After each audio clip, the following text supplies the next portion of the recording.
Warning, this show contains adult language, so viewer and listener discretion is advised. Welcome to another edition of Up and In It. I'm your host, Adrian Babashoff, and if you're new here, welcome as well. And if you're wondering what the show is about, it's entirely dedicated to improving quality of life for both people and planet through liberation and independence, moving you from surviving to thriving and living life raw, the way you want to live it. You know, this is episode 188, what I would do differently in lifestyle design. And we always reflect back, I think, in life and a lot of things we've done and said, wow, I wish I could have rewound and done things a lot differently, maybe a lot better. And I think that's the power of observation. I talk a lot about on the show about it, of observing other people, systems, and all kinds of different things. And speaking with people who have experience, learning from people's mistakes. And I think that's the biggest mistake as us as individuals. I just met an individual the other day starting his own business, and I recommended to check out a CPA, a tax guy, and what are your tax write-offs for your new business. Get to know these things, instead of doing painfully, because it can bite you in the ass, right? And why would you not take a shortcut, right? Why would we take the airplane instead of the boat? So what do I do differently in my lifestyle design? Very first is understanding money a lot better. I wish, there's a lot to this one here. I had a lot of mentors and things like that I look at, which I want to speak about. So a lot of people I went after advice for, but also when we look at our public education system and our parents, people around us, the systems and everything, everybody's doing the same thing. The background noise, by the way, is my vehicle. I'm on my work commute, so it's the only time I get to podcast. So every once in a while, we get to do it stationary. But yeah, everybody around us and all the institutions never really teach us too much about certain things, about the way money works. And I think that if I could go back in time, I wouldn't have taken everybody's word for things and just I think I would have went out on my own and said, well, kept searching. What else is out there? What is going on? Because obviously a lot of people aren't that happy. But when you're young, you look and it looks like everybody's got their shit together. Until you get older, then you notice that hardly anybody's got anything together. In fact, they're trying to hold the little shambles that they have to keep something together, so they have some sort of something to hold on to. It's actually quite sad. It's pathetic and scary, but it doesn't have to be that way. And I don't want to beat people up. I think it's just that people aren't educated about these matters. So, for instance, it wasn't way later in life to where I learned from a friend of mine who told me that one of his friends, I've said this story before, where he would work a certain amount of months out of the year and then just quit. Me being in construction in the hot seasons, this is a plus. It sucks to be working in the middle of summer, especially on rooftops or painting houses and stuff in the middle of July. It's triple digits. So things like that. Knacks that I wish I would have gone back. And I guess my first one on money is the inflation, and that's something really that school doesn't teach you. And a lot of our own parents don't teach us. I think a lot of them kind of know about it, but they don't. So it's not something that they set us all out when we're young children. And you see, I don't mean to bash the public education system so much, because I think also the parents are responsible and should be teaching and nurturing their children about things that the school doesn't teach them, such as inflation, money management, things, a lot of the stuff we're assets and liabilities. But I don't think that a lot of parents do understand. So it's our job for people like you who are listening to a show like this to go, oh, maybe there is something more to this, And the action is clear. The pudding's in the pie, right? When you wash the laundry, that's what comes out. You still got your laundry. It's horrible fucking, what do you call it? Examples I'm giving here. But no, I hope that if you are interested in a show like this, that you go seek out others and books and things like that, and that you do educate yourself. So inflation, I've done a lot the past few weeks. It's just because it's a very huge thing that's happening right now, and I think that's a big, giant component to what's going to happen with this recession and maybe this great reset. It affects us all. So those of you who don't know what inflation is, go back and listen to some of those. Go listen to other shows. Inflation is basically your money's not worth what it was. You got $100 in the bank, and you go to spend it. What $100 would have got you a year ago, 5 years ago, 10 years ago is nowhere near what it is today, and it continues to rise, right? They print money, There's a lot of the dollar just doesn't have the value that it once had before. So saving money is really, that's what they say, is for losers. Saving money, just putting it in a bank sucks because it does nothing for you. Look at the interest rates that they pay you. You know, I've got something like $30,000 in a savings account in one of mine, and it's maybe accrued, I don't know, $100, if that. I don't even think it was 100. I got to look back on that, but it was nothing to even research to tell anybody about. So the next one is assets and liabilities. The vehicle that you guys are hearing me podcast through, my mobile studio, is a 1996 F350 7.3 liter diesel pickup truck. And it's one of the best trucks ever made. I get offers on it all the time. Would you sell that to me? I'll pay you 20 grand. No, I don't want to sell it. They're like, that's a bitchin' truck, man. The camper, same thing. Not really pretty. Not a chick magnet, that's for sure. That's why you see me riding solo. You know, I got no hose, bro.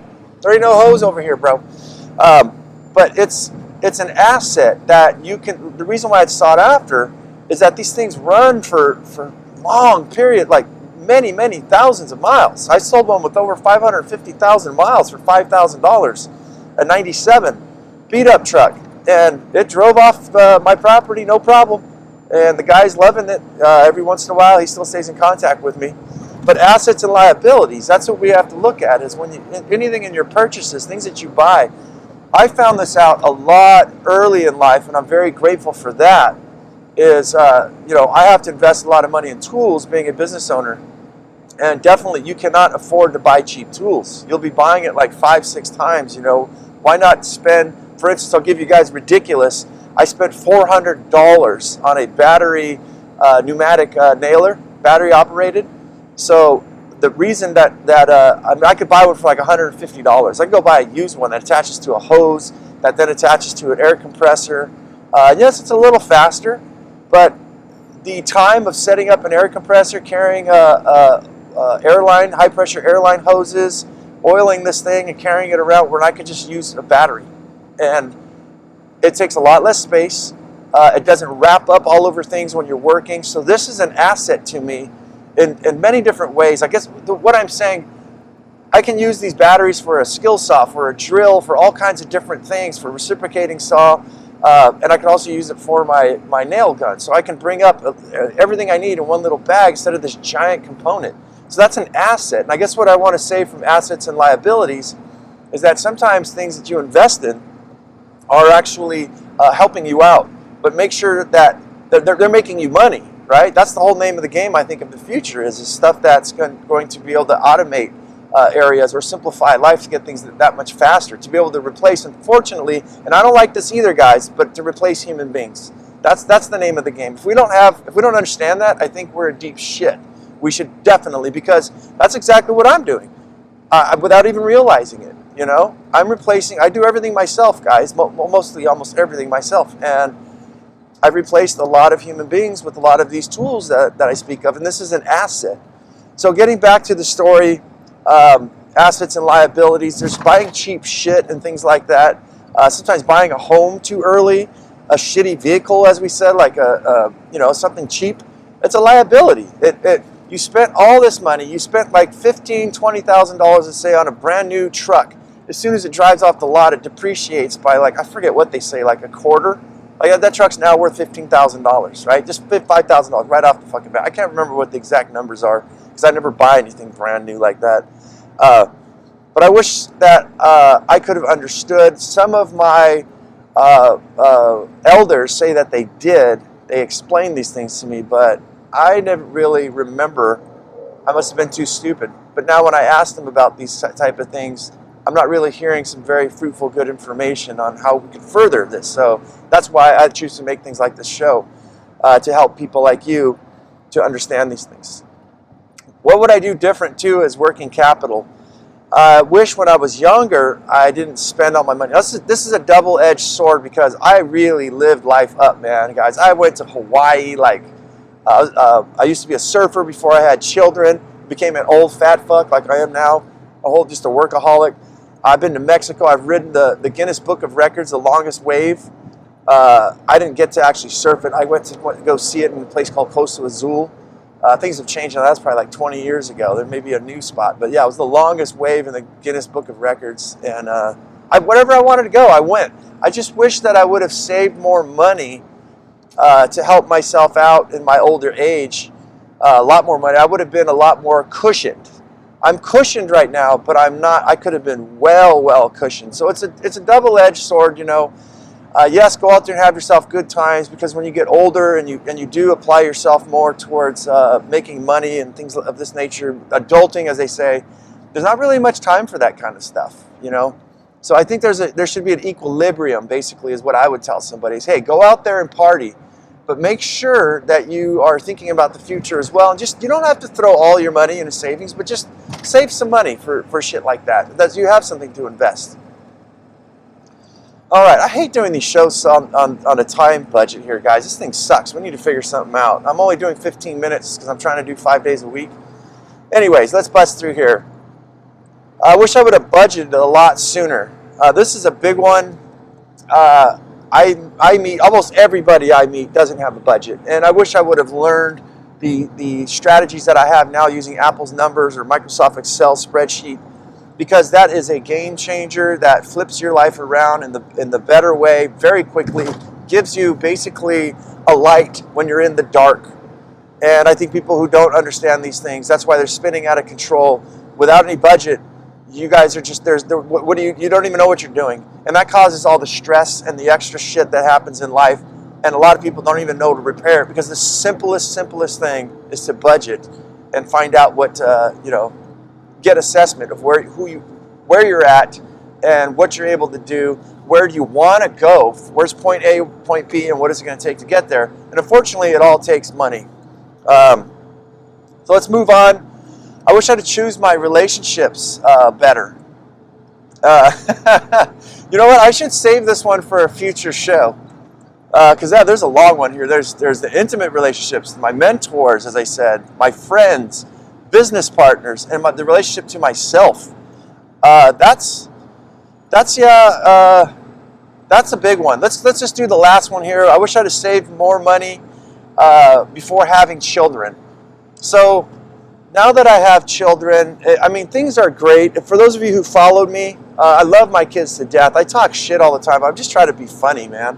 It's just jokes, folks. But I've been able to take my kids out on vacation with me, where we'd leave for months, like weeks, like a month and a half, 2 months, and travel around and everything. And because my overhead is so low, living tiny house, aka travel trailer, full-time stationary, it affords me the time to be able, and capacity and money to do things like that, where we would just get in my truck, flip a quarter, and just drive down the fucking road, man. Like, want to go deserts? Usually I want to go to the forest, the green forest way up north, Oregon, California border, and you pass up your exit from not paying attention when you're driving. Oh, they love going out there, but the thing is, I wish that I could give more quality time. Now, I do spend time.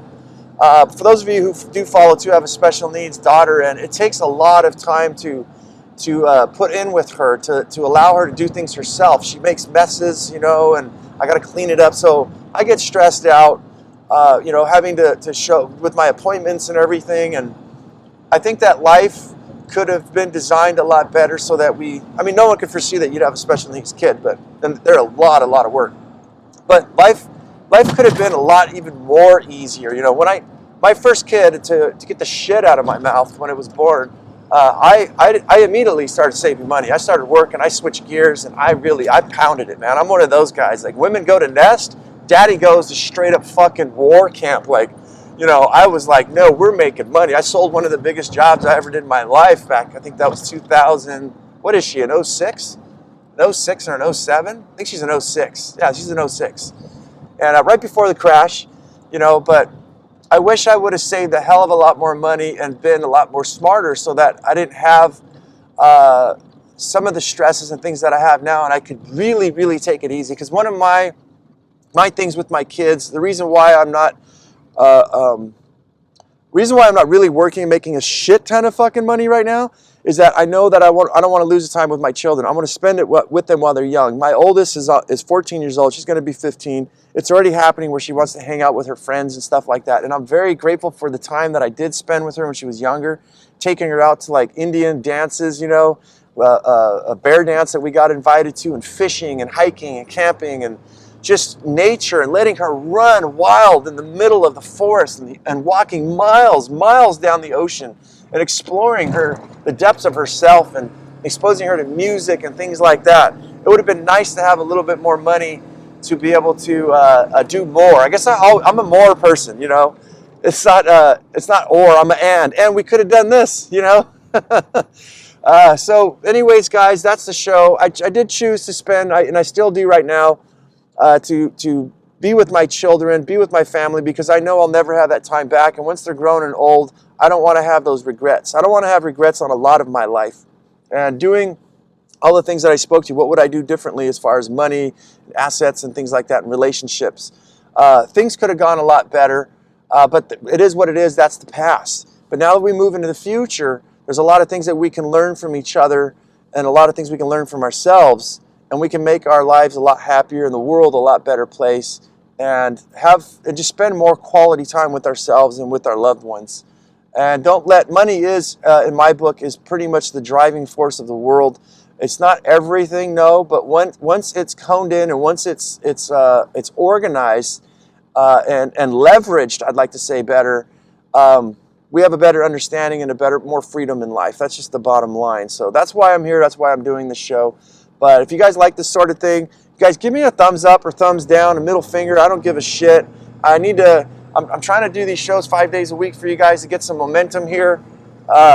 So please do, if I brought you value, please like and subscribe or whatever all that shit is.